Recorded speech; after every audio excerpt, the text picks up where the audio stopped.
Varicose veins కి సరైన చికిత్స కోసం సంప్రదించండి ఎవిస్ హాస్పిటల్. నమస్కారం, సుమన్ టీవీకి స్వాగతం. ఫిబ్రవరి 2వ తారీఖున వసంత పంచమి రానుంది. ఈ వసంత పంచమి రోజున అంటే సరస్వతీ మాతని పూజ చేస్తూ ఉంటారు. ఆ రోజునే పిల్లలకి విద్యాభ్యాసం కూడా చేస్తూ ఉంటారు. ఈ విద్యాభ్యాసం ఎక్కడ ఎలా చేసుకోవాలి, ఈ వసంత పంచమి యొక్క ప్రత్యేకత ఏమిటి, ఎటువంటి నియమాలను పాటించాలి, ఈ విషయాలన్నిటిపై అవగాహన కల్పించేందుకు మనతో పాటు ఉన్నారు జ్యోతిష శాస్త్ర పండితులు, శ్రీచక్ర పీఠ వ్యవస్థాపకులు బ్రహ్మశ్రీ ప్రదీప్ జోషి గారు. నమస్కారం గురుగారు. శ్రీమాత్రే నమః.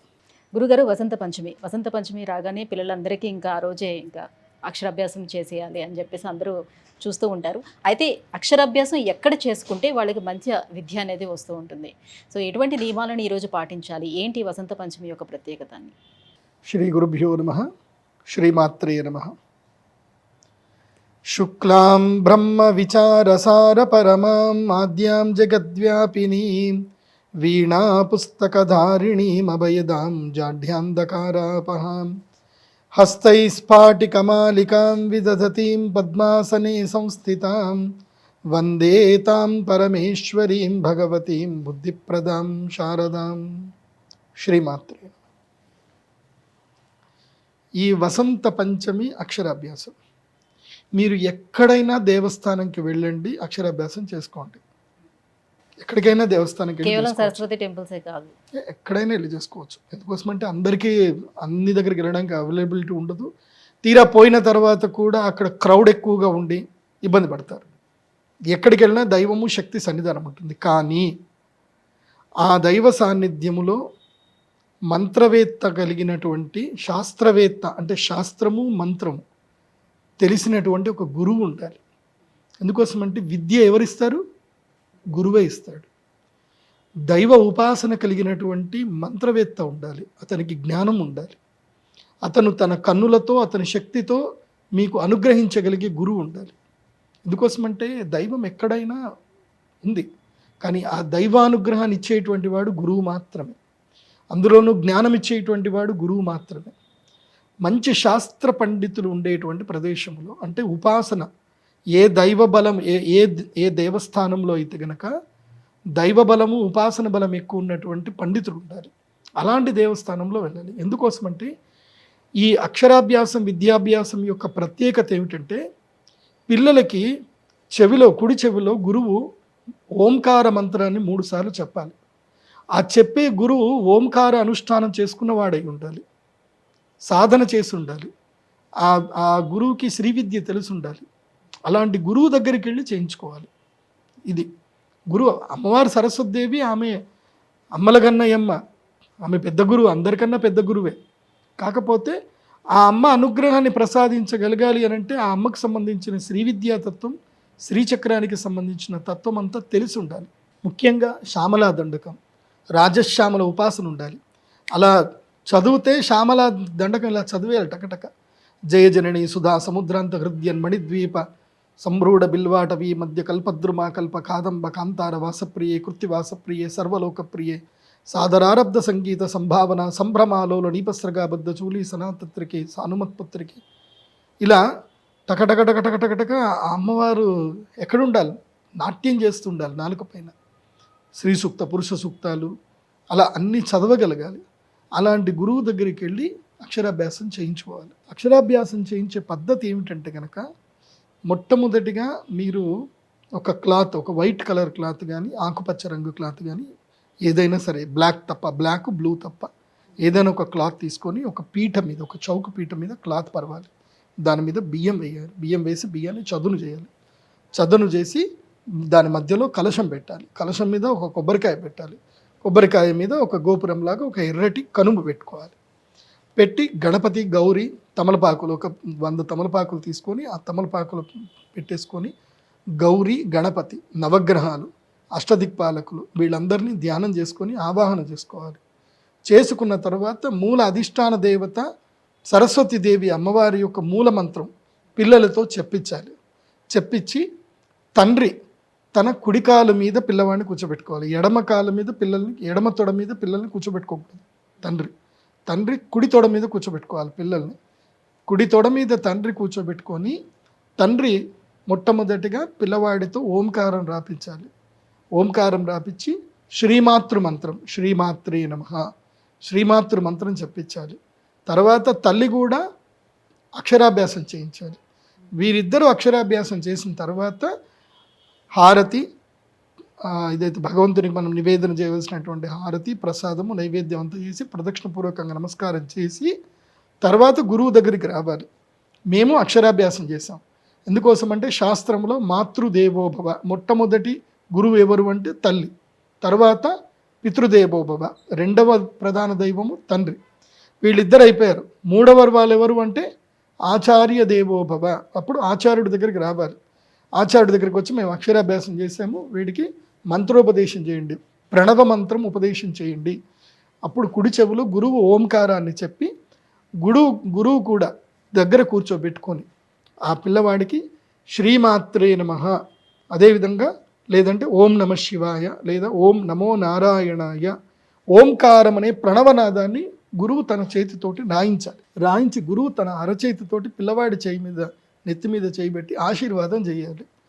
వీడు ప్రపంచానికి జ్ఞానోపదేశం చేసే శక్తి సామర్థ్యం కలిగినటువంటి వాడు అవ్వాలి, చక్కగా స్కిల్ పర్సనాలిటీ అవ్వాలి, సరస్వతి అనుగ్రహం కలగాలి, ధనవంతుడు ఐశ్వర్యవంతుడు కావాలి, అన్ని గ్రహాలు కూడా ఈ పిల్లవాడికి అనుకూలించాలి, అరిష్టాలు దూరం అవ్వాలి అని గురువు ఆశీర్వచనం చేయాలి.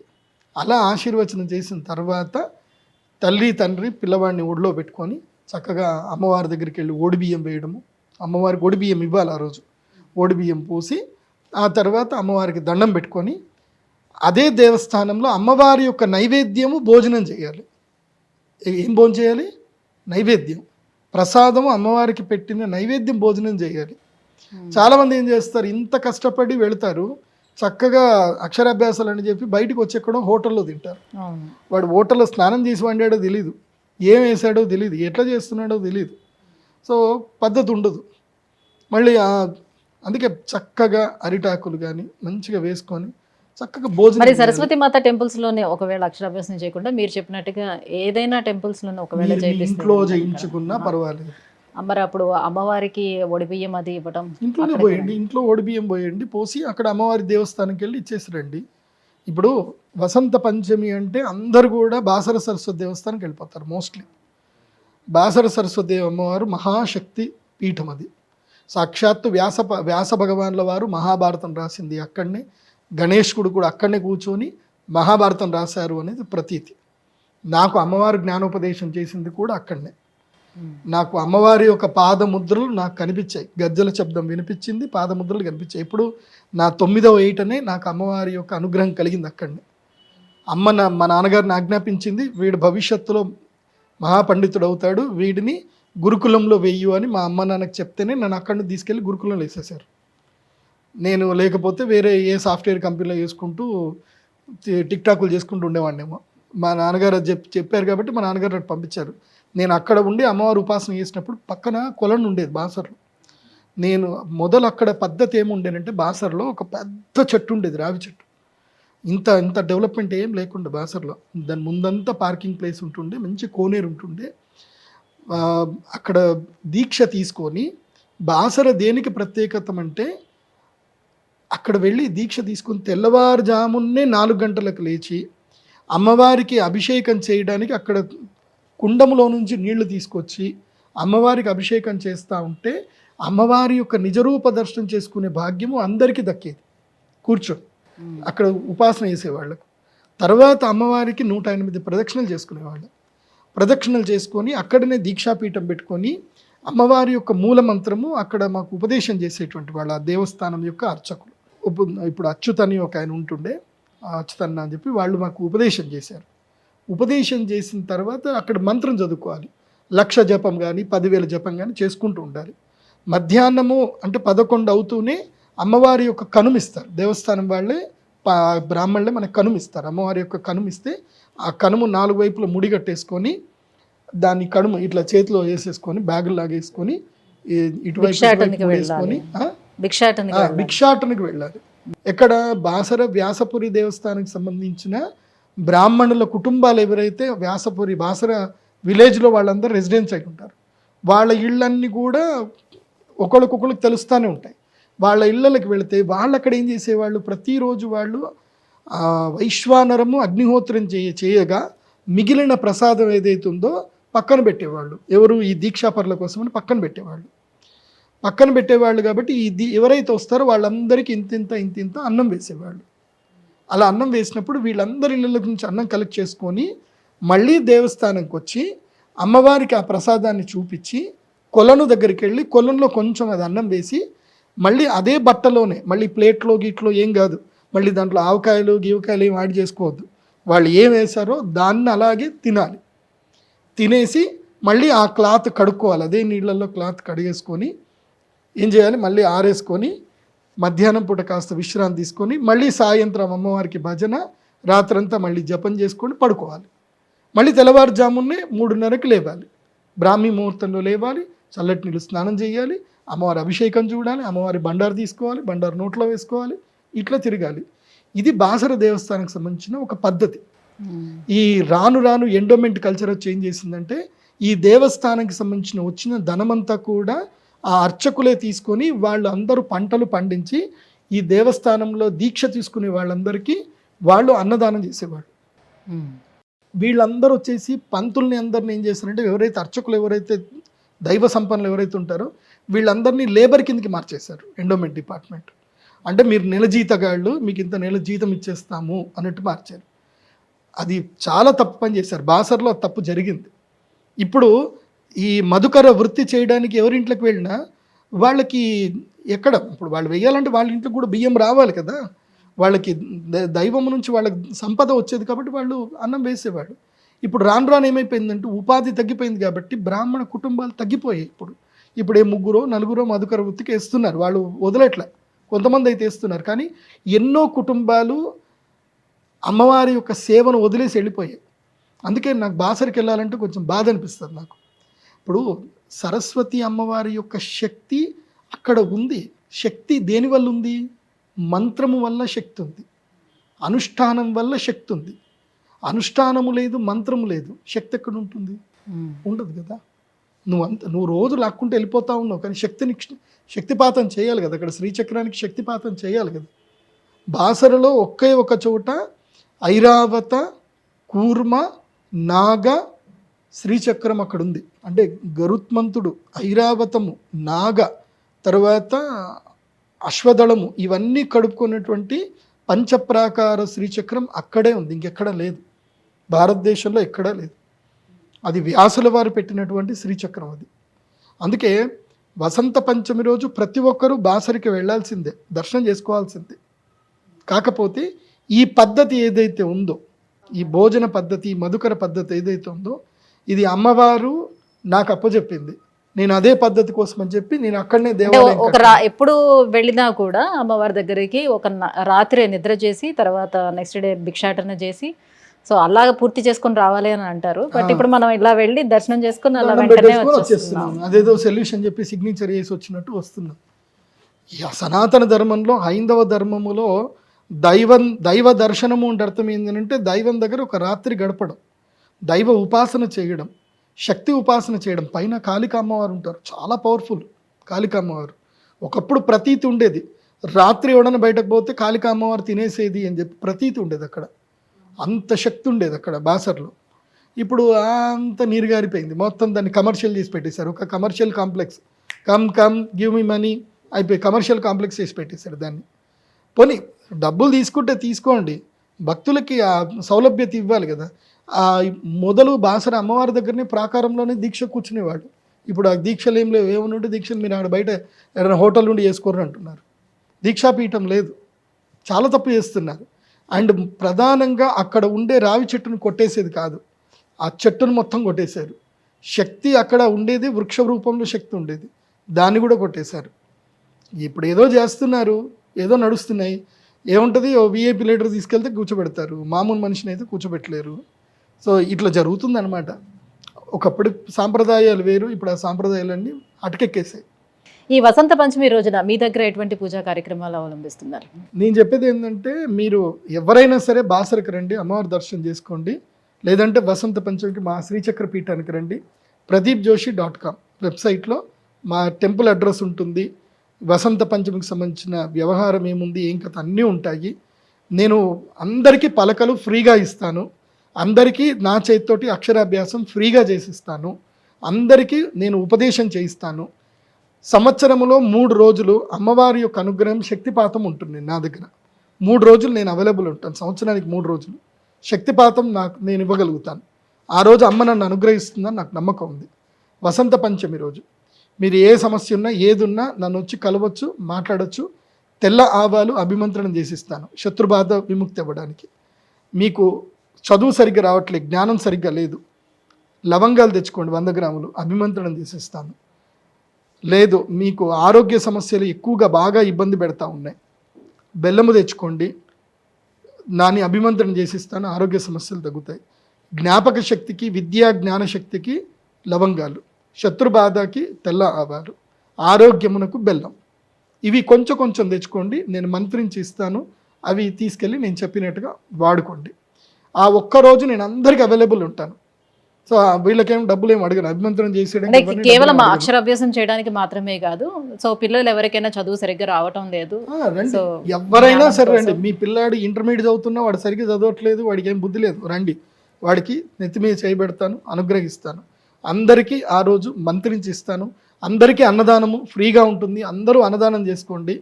అక్షరాభ్యాసం కూడా ఫ్రీగానే ఇస్తున్నాను. కాకపోతే మీకు ఇష్టం ఉంటే మీరు ఏదైనా సరే ఒక ప్రోడక్ట్ కొనుక్కుంటే, మా ఇంత కార్యక్రమం చేయాలంటే నా దగ్గర కూడా డబ్బులు రావాలి కదా. సో మీరు ఏదైనా ఒక ప్రోడక్ట్ కొనుక్కుంటే అక్షరాభ్యాసం మీకు ఫ్రీగానే ఉంటుంది. అక్షరాభ్యాసం అందరికీ ఫ్రీగానే, అందరికీ బలపం ఫ్రీనే. నా చేతితోటి నేను అందరికీ అక్షరాభ్యాసం రాయిస్తాను.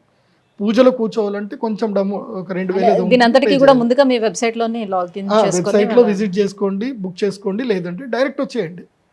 డైరెక్ట్ ఫిబ్రవరి 2వ తారీఖు ఉదయం 7 గంటల నుంచి కార్యక్రమాలు స్టార్ట్ అయిపోతాయి. అదే రోజు రాజశ్యామల యాగం కూడా ఉంది. ఇప్పుడు రాబోయేటువంటి ఎలక్షన్స్ వస్తున్నాయండో, జెడ్పీటీసీ ఎలక్షన్స్ ఉన్నాయి, ఎంపీటీసీ ఎలక్షన్స్ ఉన్నాయి, నెక్స్ట్ మున్సిపల్ ఎలక్షన్స్ కూడా ఉన్నాయి. మరి గెలవాలి, ఎవరి అనుగ్రహం కావాలి? రాజశ్యామల దేవి అనుగ్రహం కావాలి.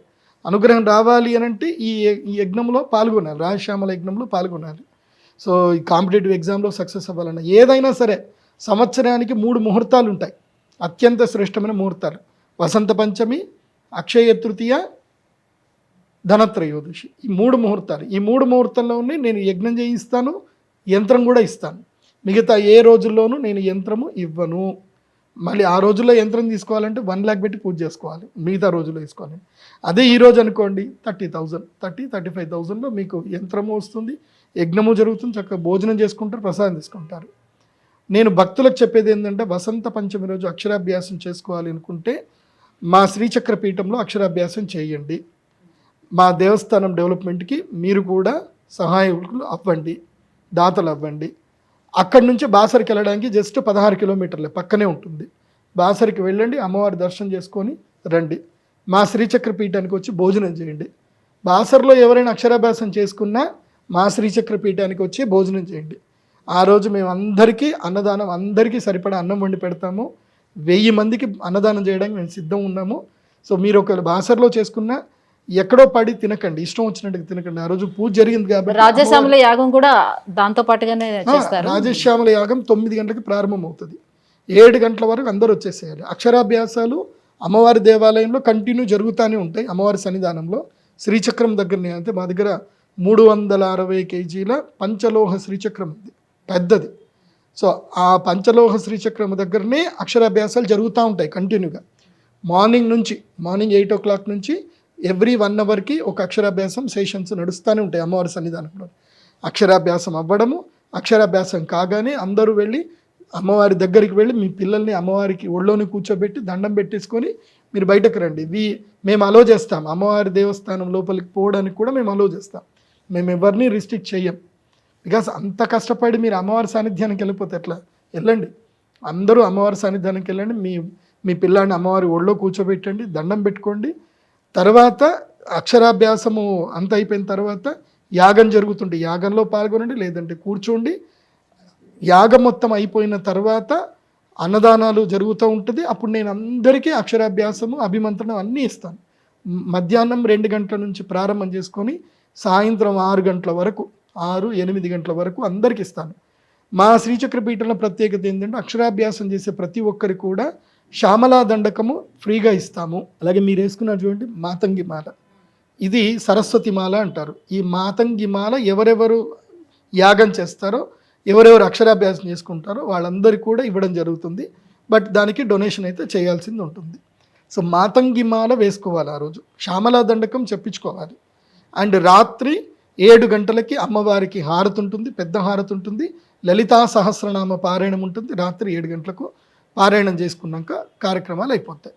సో మా శ్రీచక్ర పీఠానికి ఉదయం 7 గంటల నుంచి స్టార్ట్ అవ్వాలి. మీరు ముందు రోజు వచ్చి ఫిబ్రవరి 1వ తారీఖుకి వచ్చి అక్కడ పడుకుంటారంటే కూడా వచ్చి పడుకోండి. లేదు ఫిబ్రవరి 5వ తారీఖు మీరు అక్కడనే నిద్ర చేస్తారన్నా యువర్ వెల్కమ్, మీరు హాయిగా నిద్ర చేయండి. అది గురుగారు, వసంత పంచమి యొక్క ప్రత్యేకత ఏంటి? అమ్మవారిని ఎలా ధ్యానించుకోవాలి, అలాగే పూజా కార్యక్రమాలు ఏవి ఎలా చేసుకోవాలి, ఈ విషయాలన్నీ కూడా ఇంత క్లియర్గా తెలియజేసినందుకు ధన్యవాదాలండి. శ్రీమాత్రే.